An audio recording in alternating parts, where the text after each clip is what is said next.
Bonjour à toutes et à tous, bienvenue à cette édition du 12h45, dont voici le sommaire. En septembre 2015, l'ONU adoptait à l'unanimité de ses États membres l'agenda 2030, axé autour de 17 objectifs du développement durable. Quel bilan peut-on en faire en ce 7e anniversaire? On reçoit un invité. Et l'un des enjeux majeurs des ODD est la lutte contre les changements climatiques. Avec la menace climatique, certaines villes pourraient disparaître dans quelques années. C'est le cas de Port-Gentil, le poumon économique du Gabon. Et l'amicale des femmes de l'ORTB a désormais une nouvelle présidente. Elle annonce Jocelyne Aladaye, élue au cours d'une assemblée générale élective.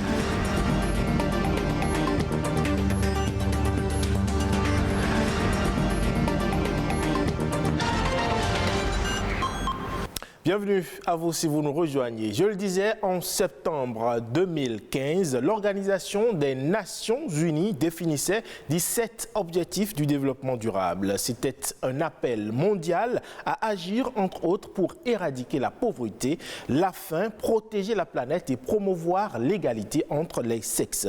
7 ans après cet appel, quel est le bilan qu'on peut en faire? On reçoit un invité.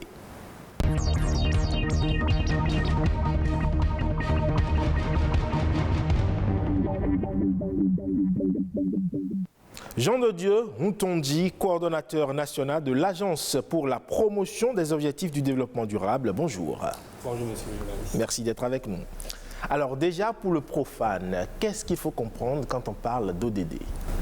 Les ODD, comme vous l'avez dit, ont été adoptés le 25 septembre 2015 précisément. Ouais. Et aujourd'hui, ça fait 7 ans, le 7e anniversaire de l'adoption de l'agenda. Et pour tout profane, les ODD, c'est les objectifs de développement durable. Ok. Et ces ODD définissent le monde que nous voulons et s'appliquent à toutes les nations. Toutes les nations. Alors, si vous le disiez, ça fait 7 ans que ces ODD ont été définis. Quel est le bilan qu'on peut faire aujourd'hui, même si c'est un bilan à mi-parcours? Le bilan à mi-parcours, bien à mi-sommet, comme on le dit, oui.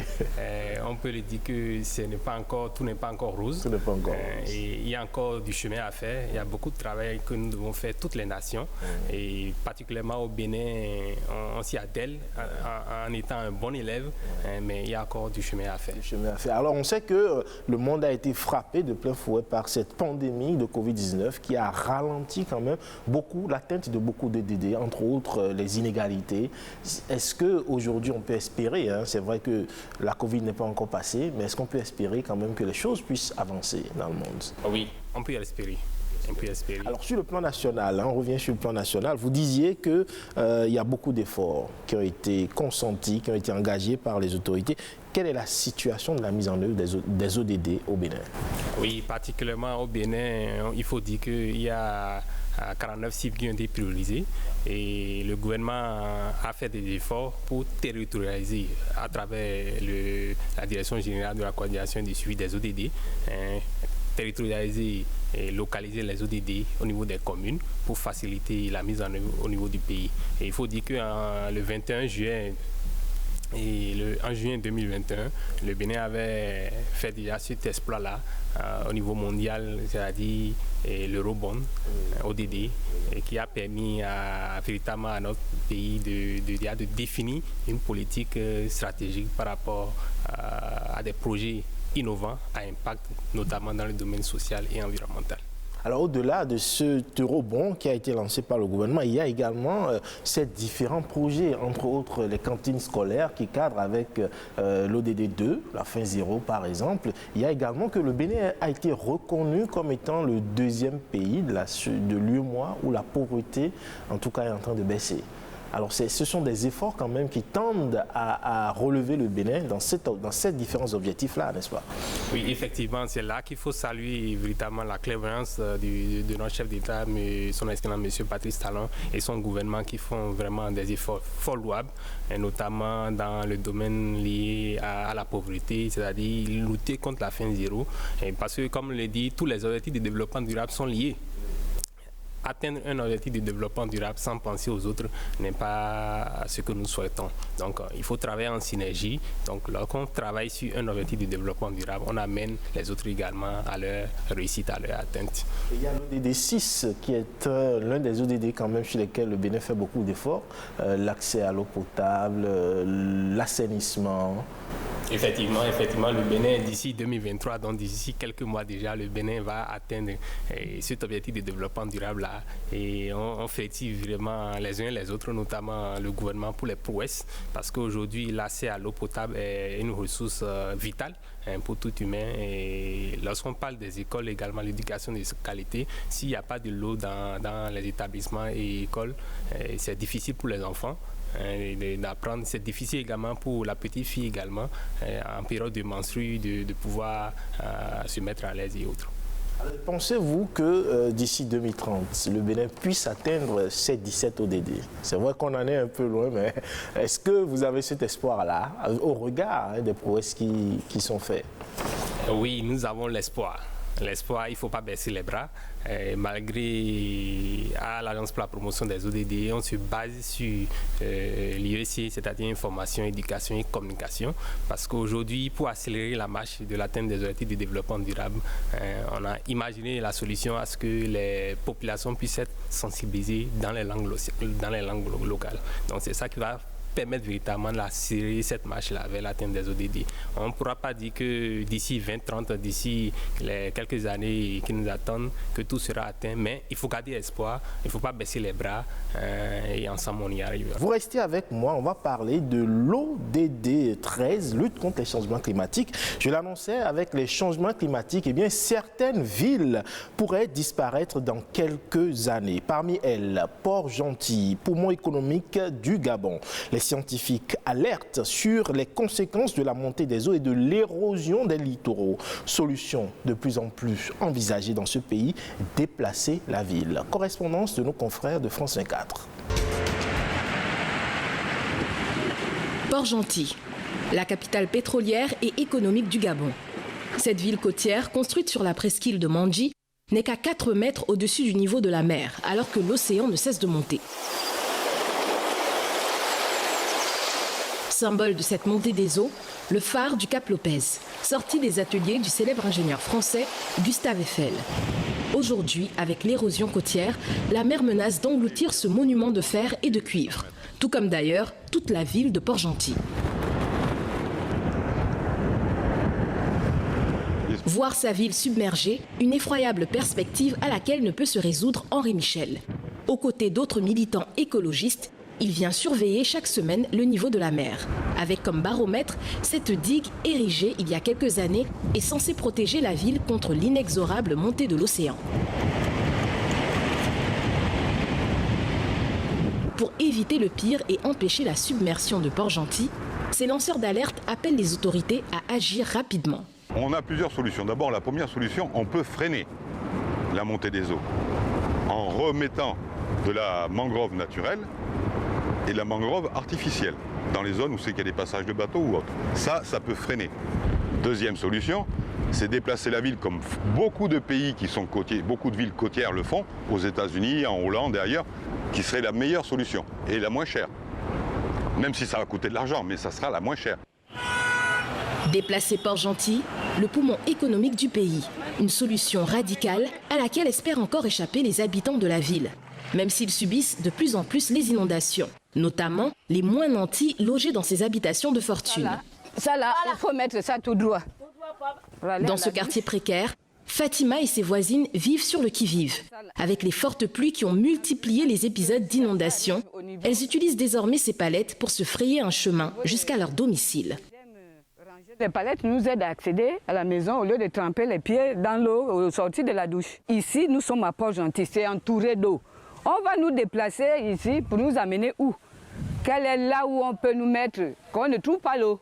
Vraiment, ça, c'est difficile pour nous ici. Pour éviter d'avoir à planifier un déplacement de la ville, les autorités municipales mettent les bouchées doubles pour tenter de limiter les risques d'inondation. La mairie est engagée dans une course contre la montre pour réparer le réseau de drainage des eaux pluviales. Un labyrinthe de 20 km de long, jusqu'ici obstrué par des déchets. Vous avez commencé à quelle heure? commencé le matin. À quelle heure? C'est 8 h. 8 h, ok. Donc là, on a commencé ici. Cette fois-ci, on va mener de quel côté? On longe vers le feu rouge, c'est ça? Des travaux menés sous la supervision de Racine Rogombé, le directeur technique de la municipalité. Ce chantier de drainage de Port-Gentil va coûter au moins 50 millions d'euros. Et il faudra encore plus d'argent pour sauver la ville de la montée des eaux. Cette bataille ne peut pas être gagnée seule par la mairie toute seule parce que ça demande beaucoup de moyens. Donc on aura besoin d'être appuyé par des partenaires internationaux ou encore l'État central pour venir en aide à la mairie. À Port-Gentil, on a constaté un phénomène particulier. C'est la conjugaison des grandes marées et des fortes pluies qui font que les eaux montent davantage et les ouvrages ont du mal à évacuer les eaux. Donc les eaux stagnent plus longtemps. La montée des eaux pourrait menacer les principales installations pétrolières de Port-Gentil qui contribuent à hauteur de 40% au PIB gabonais. D'où l'attention particulière portée à ce dossier par les scientifiques du pays. À 700 km de la ville, les chercheurs du Centre national des données et de l'information océanographique de l'Université Omar Bongo de Libreville surveillent jour après jour les effets du changement climatique sur les courants océaniques. Le bleu foncé, c'est les faibles courants. Le bleu, on va dire clair, c'est les courants intermédiaires. Et ensuite, le vert va tendre vers le rouge. Le rouge va s'accentuer. Magloire Désiré Mouganga est un géomorphologue du littoral, un spécialiste dont les prévisions à l'horizon 2050 prennent en compte le scénario du pire. Si le pire arrive, la première chose qu'il va avoir, c'est l'exacerbation des phénomènes d'érosion, l'exacerbation des phénomènes d'inondation, parce qu'avec une cote d'altitude aussi basse, les eaux auront du mal à circuler. Et si les eaux ont du mal à circuler, malheureusement, il y aura un engorgement qui va se faire. Et au rythme où l'érosion se fait aujourd'hui, avec l'ouverture de nombreuses brèches et tout le reste, je pense que l'horizon 2050 risque d'être un indicateur qui va marquer malheureusement les signes de la progressive reconstruction du paysage de l'île Mandji. Pour l'île Mandji, Port-Gentil, les prévisions scientifiques n'excluent pas en 2050 une montée des eaux supérieure à 6 mètres, soit bien au-dessus du niveau actuel de la ville. La projection fait frissonner les scientifiques et ils l'ont baptisée la grande menace fantôme. Alors, Jean de Dieu Moutondi, toujours avec moi sur ce plateau, ça vous donne des frissons également, cet élément? Oui, monsieur le journaliste, effectivement. Et dans nos communications sur le terrain, nous ne cessons pas d'attirer l'attention des uns et des autres sur l'urgence climatique. Comme on le dit, l'ODD 13 est un ODD qui centralise l'atteinte des autres objectifs de développement durable. Parce que, comme je le dis souvent, s'il y a changement climatique, accélération au niveau des changements climatiques, il sera difficile pour atteindre l'éducation, il sera difficile pour lutter contre la faim zéro, il sera difficile également pour permettre l'égalité entre les sexes, d'autant plus que les mesures relatives, les changements climatiques, accélèrent les difficultés au niveau des femmes et notamment des filles. C'est là-dessus que je vous remercie, Jean de Dieu Moutondi, d'être passé sur ce plateau. Je le disais également dans les titres, Jocelyne Aladaye est désormais la nouvelle présidente de l'Amicale des femmes de l'ORTB. Le nouveau bureau a été élu à l'issue d'une assemblée générale élective. Ce bureau comporte 8 membres. Retour sur cette élection. L'Amicale des femmes de l'ORTB a tenu vendredi dernier son assemblée générale élective. La séance a démarré par la présentation du bilan du bureau sortant. Un bilan validé par les commissaires aux comptes. Nous, commissaires aux comptes, comptant sur la bonne foi du bureau sortant et sous réserve de la validation des comptes, nous certifions exact les comptes qui nous sont présentés ce jour 16 septembre 2022. Sourire aux lèvres et satisfait de son travail, le bureau sortant dépose le tablier. Diriger quand même pendant 4 années l'Amicale des femmes de l'ORTB, je pars avec beaucoup de joie personnellement. Place donc à l'élection d'un nouveau bureau. Sous le regard vigilant du présidium composé de 3 membres désignés par l'Amicale des femmes, le vote a été plus ou moins unanime. Le nouveau bureau, composé de 8 membres, a pour présidente Jocelyne Aladaye. Leur mission, conduire les activités de l'AF pour une durée de 2 ans, renouvelable une fois. Mon idée première, ça va aux femmes qui doivent se fédérer. Ensemble, sans faux fuyant et dans la loyauté, qu'on puisse apporter notre petite pierre à l'édifice. Moi, je ne suis qu'un porte-voix. Je ne suis qu'une femme qui sera au-devant pour pouvoir jouer les médiatrices, l'arbitrage et puis essayer de faire avancer. Je représente les femmes de Parakou en particulier.